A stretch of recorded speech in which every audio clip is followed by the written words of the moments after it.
काय म्हणता आणि शशिकांतराव चहा घेणार ना? नाही नाही, आम्ही काही इथं चहा पाण्यासाठी नाही आलो, कामाचं काय ते बोलू. अरे बापरे, हे, हे. तुमचा अजून राग गेलेला दिसत नाही. अहो तुम्हीच सांगा, तुमच्या शत्रूच्या लग्नात त्याची होणारी बायको जर पळून गेली असती तर तुमचा राग गेला असता का? तिला जिद्द ठेवलं असतं का आम्ही? आम्ही आमची बाजू मांडली होती की तुमच्यासमोर. आता तुम्ही आमच्यावरचा राग गेला असं बी म्हणलं होतं. होय, पण तुम्ही पण आम्हाला काहीतरी शब्द दिला होता, पण काय केलं? जाऊ द्या, कामाधंद्याचं बोलू, त्यांना आपापल्या वाटेला लागू. ते बोलूच हो, तर अशी मनात गाठ ठेवून आणि ठेवून धंदा होतोय. तुमचं नक्की बिनसलंय तरी काय? तुम्ही ज्या पद्धतीने शांत बसलात, आम्हाला असं वाटतंय की तुमचं आमच्या घरी येणं, आमची माफी मागणे आणि सूर्याचा काटा काढतोय असं सांगणे हे समज खोटं होतं. तुमचीच फूस होती तुमच्या पोरीला पळून जाण्यात. काही तोंडाला येईल ते बोलू नका. चिरंजीव शांत व्हा. राग येणं साहजिक आहे त्यांना. कसं आहे शशिकांतराव, ज्या काय झालंय त्यात तुमची बी आबरू गेली, आमची बी आबरू गेली, लोक आमच्या बी तोंडात शेण घालतात.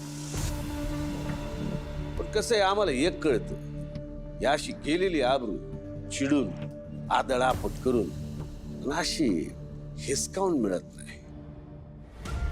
ते हुशारीनं आणि सबुरीनं परत कमवावी लागते. अहो, गमावलेली आबरू कमूच आपण, पण आमचं रक्त खवळलंय. ते म्हणजे ज्यांनी आमची आबरू चवाट्या बांधली तो अजून बी बाहेर जित्ता हे बघून, आणि तुम्ही बी काय करत नाही हे बी बघून आमचं रक्त खवळलंय. ही कोण बोललं तुम्हाला? हे बघा, आमचे प्रयत्न चालू आहेत, पण तो हाताला गावांना झालाय. एक काम करूया, तुमचा राग घालवण्यासाठी, तुमचा राग घालवण्यासाठी पुढच्या 2 दिवसात त्याला कायमचा संपव. पण काय प्रकरण बाहेर आलं, आमचं नाव येणार, तुमचं बी येणार. विधानसभेच्या निवडणुका तोंडावर आहेत. पक्षानं तुमचं तिकीट कापलं तर आमची जबाबदारी नाही, आधीच सांगून ठेव. बघ, तुम्हाला चालत असेल लगेच कामाला लाग. हे छत्री बंदूक साफ करायला दे, चाल आत्ता घेतो. जाऊ दे, आम्ही चिरले होऊ दे, तुमचं नाव खराब, राजकारणातलं करिअर बरबाद, पण तो सूर्या जित्ता नाही राहिला पाहिजे, आपला राग संपला पाहिजे. हाय का नाही? अहो, आम्ही कुठं म्हणतो तुम्ही त्याला उद्याच समोरून जाऊन गोळ्या घाला. अहो, पण काहीतरी केलं पाहिजे ना. करायचं तर आहे, योग्य संधी तर मिळायला पाहिजे ना. त्याला एकदम नाही संपवायचं, रोज थोडा थोडा मारायचा. त्यानं स्वतः त्याच्या मरणाची भीक आपल्याकडे मागितली पाहिजे, असं काहीतरी करायला पाहिजे. ऐ कुठं देवळात परत? ऐ छत्री, काय करायचं सांगायला पाहिजे का तुला? अजिबात नाही, हे निघालोच की. चला.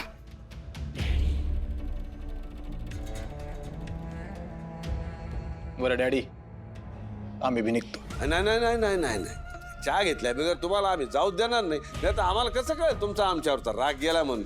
अरे अरे अरे, चहा कर फर्स्ट क्लास. तुम्ही अजिबात चिंता करू नका, तुमच्या मनासारखं होणार म्हणजे होणार.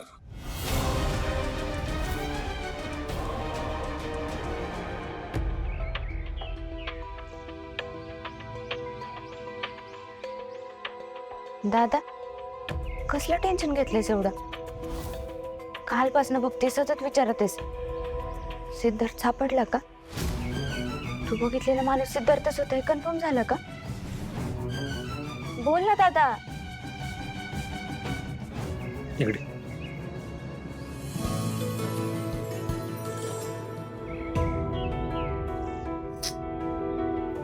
आई अजून कशी नाही आली? अरे बापरे, छत्री काका आज पण आले.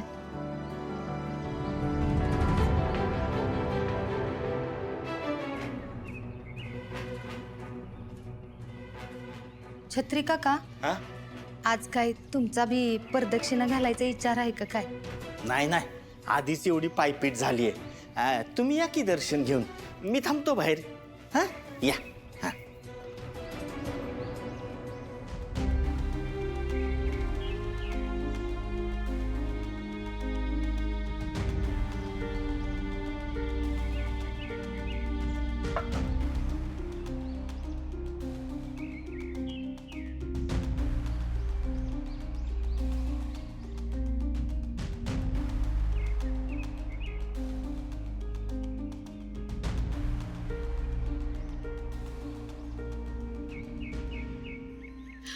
आई आई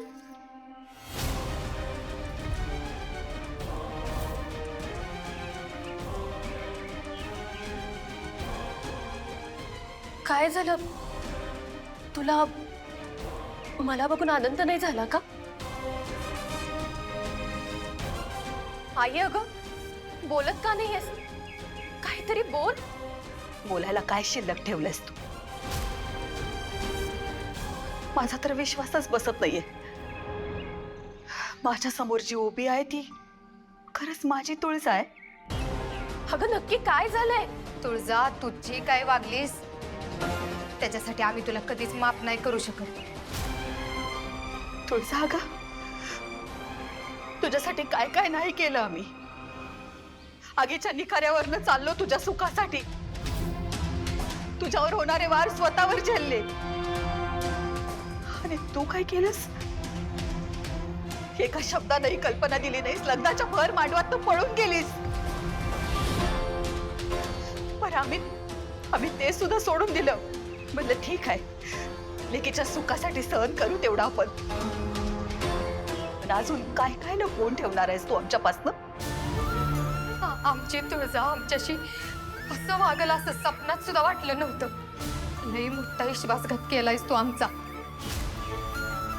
तुझ्याकडून ही अपेक्षा नव्हती तुळजा. अगं पण नक्की काय झालंय? काय कळेल मला? तुम्ही सांगाल का? असं काय केलंय मी? का रागवलात तुम्ही दोघी माझ्यावर?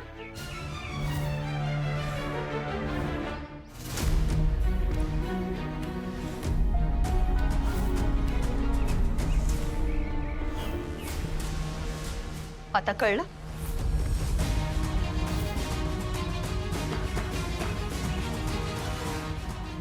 मला तर तुला माझी पोरगी सुद्धा म्हणावंसं वाटत नाहीये. काय झालं दादा? सिद्धार्थ बहिणीला घेऊन जाणार आहे ना? तू भेटलास का त्याला? बोललास का त्याच्याशी? एक वेळ तो तुळजाला घेऊन गेला असता तर बरं झालं असतं. पण त्यानं जे काही केलंय ना ते बघून जीव घ्यावासा वाटतोय त्याचा. असं काय केलं त्यानं? भागे आपण तात्यानं दवाखान्यात घेऊन गेलो तर तीच गाडी म्हणजे सिद्धार्थ इथंच कुठेतरी असणार.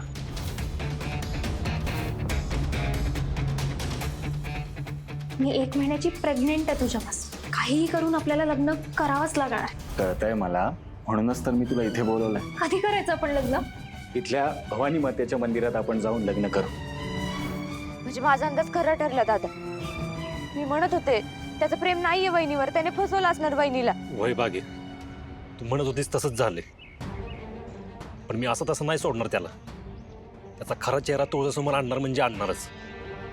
त्याच्याबद्दल सगळं सांगून टाकणार आहे मी तुळजा. दादा तू असं नको करू. तुझा असं संसार अर्ध्यात सोडून निघून गेली ना, गावात परत आपली बदनामी होईल. तेजू अक्का, धनु दीदी, राजूताई यांची लग्न कशी होतील? भाग्य, त्याची नको काळजी करूस. सगळ्यांची लग्न होणार, आणि ते बी दणक्यात होणार. तुमचा सूर्यदादा आहे ना? हो. सिद्धार्थने तिला फसवले जर तिला कळालं ना तर तिला लय मोठा धक्का बसत. ती इथं हसून पण नसलागत असत. निघाल यातनं पण काहीतरी मार्ग.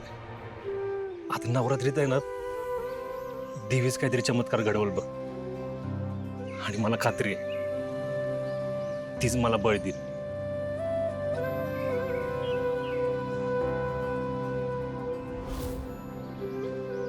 कोण हा यो? तुझ्या लॉकेटमध्ये याचा फोटो काय करतोय? मी सगळं सांगते. मी आणि सिद्धार्थ आम्ही कॉलेज फ्रेंड होतो.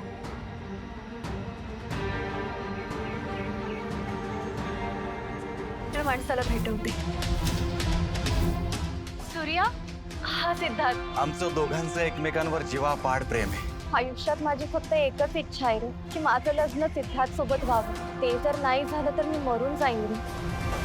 सगळे झोपलेत, तुम्ही यायच्या आधी आपल्याला निघायला लागेल.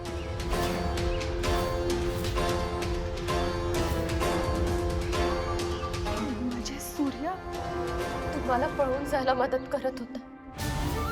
अगं पण ह्या सगळ्याची सूर्याला किती मोठी किंमत चुकवावी लागते, कळतंय का तुला? छोटे आहे, मी हे सगळं मुद्दाम नाही केलंय ग. तुम्ही जे भोगलंय ते मला नव्हतं भोगायचं. मला माझ्या पद्धतीने आयुष्य जगायचं होतं. मला माझ्या मनासारखं आयुष्य जगायचं होतं. मला माझी सगळी स्वप्न पूर्ण करायची होती ग. अगं पण तुझी स्वप्न पूर्ण करण्यासाठी तू सूर्याचं आयुष्य पणाला का लावलंस? मला कुणाला त्रास द्यायचा नव्हता, पण परिस्थिती माझ्या विरोधातच चालली होती. मला तर सिद्धार्थशी लग्न करायचं होतं आणि त्या विचारानेच मी झपाटले गेले होते. आणि त्यामुळेच सूर्याला होणाऱ्या त्रासाकडे माझं लक्षच नाही गेलं. मी मान्य करते, मी खरंच मान्य करते की मी चुकले. कदाचित मी स्वार्थी वाटले असेल का, पण डॅडीच्या गुलामीतून बाहेर पडण्याचा हा माझ्याकडे एकमेव मार्ग होता. सूर्यासाठी मला प्रत्येक क्षणी वाईट वाटतं आणि वाटत राहील. खरंच मला आधी माहित असतं की हे सगळं घडणार आहे तर मी सूर्याला यापासून खूप लांब ठेवलं असतं. त्याला जो त्रास होतोय ना ते मलाही बघवत नाहीये. त्याची यात काही चूक नाहीये. तो खूप चांगला माणूस, खूप चांगला. कळतंय ना? सूर्य खूप चांगला माणूस आहे, कळतंय ना? मग सिद्धार्थला विसरून जा. झालं गेलं सगळं विसरून जा आणि सूर्यासंग सुखाचा संसार कर. तेच नशीब आहे तुझं आता. अगं आई, तू काय बोलतेस? हे तर सत्यजित सोबत लग्न करण्यासारखंच झालं ना. फरक इतकाच आहे की इथे माणसं चांगली आहेत. तुझा जगण्यासाठी आणि सुखासाठी हीच तर महत्वाचं असतंय. आणि हे आमच्या इतकं चांगलं तुला कुणीच नाही सांगू शकत. अगं पण ज्याच्यासोबत मला आयुष्य काढायचंय, सुखाची स्वप्न पाहायची आहेत, त्या माणसावर माझं प्रेम तर हवं ना. आणि माझं प्रेम सिद्धार्थवर आहे, सूर्यावर नाही. सिद्धार्थवर प्रेम आहे? मग ज्याच्यावर प्रेम आहे तो लग्नाच्या दिवशी मंदिरात का नाही आला? ज्याच्यासाठी आई बापाला सोडून निघून गेलीस तू कुठे गायब आहे? सूर्या नवरा आहे आता तुझा. त्याच्याशी लगीन झालंय तुझं. त्याच्यामुळं त्या सिद्धार्थची वाट बघणं आता सोडून दे. असं नाही करू शकत मी, आणि हे नाही करणार आहे मी. सिद्धार्थ परत येईल बघ. मला माहिती आहे तो कुठल्या तरी संकटात असेल आणि म्हणून तो आला नाही, पण तो परत येईल. माझं प्रेम त्याला परत घेऊन येईल माझ्याकडे. बास झाला तुळजा. त्या सिद्धार्थचा विषय परत काढायचा नाही. आणि तसं जर करणार नसशील तर परत आम्हाला तोंड दाखवू नकोस. तुझी आई तुझ्यासाठी मेली आहे असं समज. आई प्लीज असं बोलू नका आई.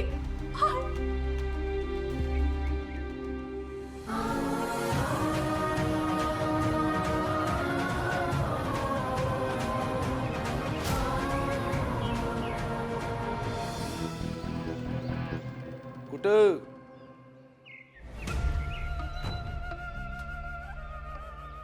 आलो जरा कार्यकर्त्यांना भेटून. दुसरं काही कार्य नाही ना?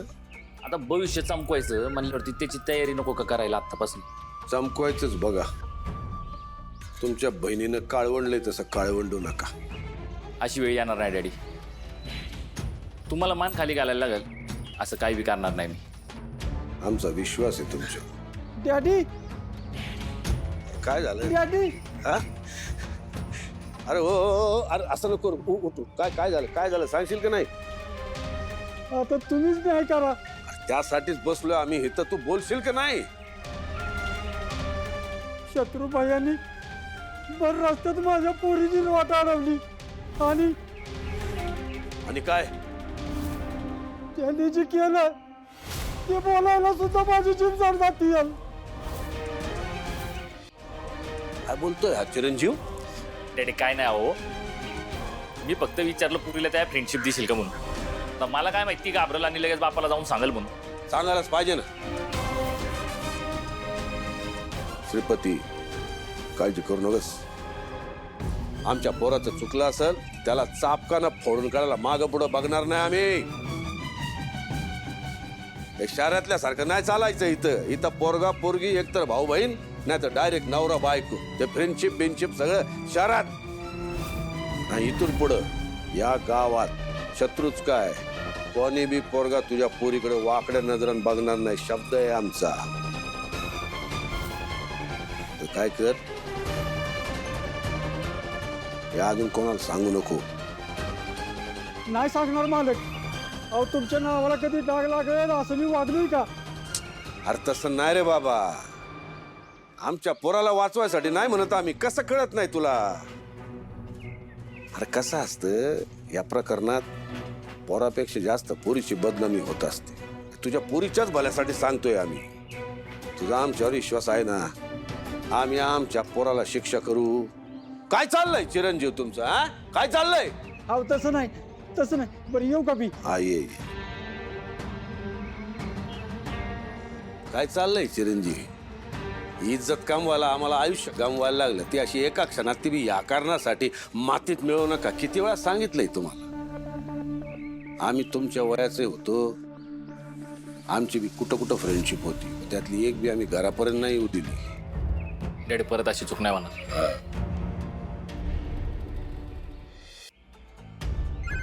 अरे बाप रे. साखर सम्राट प्रतापराव इनामदारांचा आम्हाला फोन. बोला बोला इनामदार साहेब. साखरेसारख्या गोड इनामदार साहेबांना कडू गरीब आमच्या सारख्या माणसाची कशी काय आठवण झाली बॉ? एका कंत्राटाविषयी बोलायचंय. तुम्ही बोलायचं ना आम्ही ऐकायचं. आम्ही तर बोलूच हो, पण म्हटलं तुमच्या मनस्थितीचा अंदाज घ्यावा. तुमच्या लेकीबद्दल कळलं, वाईट वाटलो. चालायचंच. आम्हाला वाईट वाटलं आणि तुम्ही कशा पाय वाटून घेताय नाही का? कसं आहे आम्ही लय खुल्या विचाराच्या. कळलं मुलीला दुसरं कोणतरी आवडतंय लगेच तिचं लग्न लावून टाकत. आता पोरांच्या आनंदात आपला आनंद दुसरं काय. बरं ते जाऊ द्या. कंत्राटाचं काय? अहो ते काय हो, ते तुम्हालाच द्यायचंय. आज वेळ असेल तर घरी येऊन भेटतो. तुमच्या सारख्यांचे पाय आमच्या घराला लागणार म्हटल्यावर आमचं भाग्यच म्हणायचं काय. या या या वाट बघतोय. चल. साखर सम्राट प्रतापराव इनामदार त्यांना आम्हाला काहीतरी कंत्राट द्यायचंय म्हणे. आमच्या डोक्यात वेगळंच कंत्राट आहे. पोरीनं शेण खाल्लं, पोराने बी खायच्या त्याचं लग्न लावून दिलेलं बरं. या इनामदाराला एकुलती एक पोरगी आहे. तिचं शत्रूचं लग्न झालं तर आमची आर्थिक राजकीय सामाजिक सगळीच गणित सुटतील. कसं काय झालं देवदर्शन? तुम्ही हल्लेलं आहे देव देव करायला लागलात नाही. पण चांगलं आहे. घरातल्या देवाकडे बी लक्ष द्या. ऐकलं ना? आपल्याकडे आज पाहुणे येणार आहेत. त्यांच्या मुलीसाठी आम्ही आपल्या शत्रूचा प्रस्ताव त्यांना देणार आहोत. त्यांना काय कमी पडता कामा नाही. आई अंबे, शत्रूच्या आयुष्यात चांगली पोरगी येऊ दे, जी त्याला राक्षसातनं माणसात आणेल. शत्रुभयाचं लग्न अचानक? मग तुझ्या वयाचा होईपर्यंत थांबूक काय? तसं नाही, पण शत्रुभायानं आधी सांगितलं पाहिजे ना. कशाला? या घरात आम्ही म्हणतो ती पूर्व दिशा आणि त्यांचं कशात बल आहे ते आम्हाला माहितीये ना. तुम्ही कशा पाय अजून इथे उभे? आता काय इथून जाण्यासाठी मुहूर्त शोधणार का लग्नाला शोधतात तसा? चला काहीतरी घोडाधोडाचं करा. हे हे हे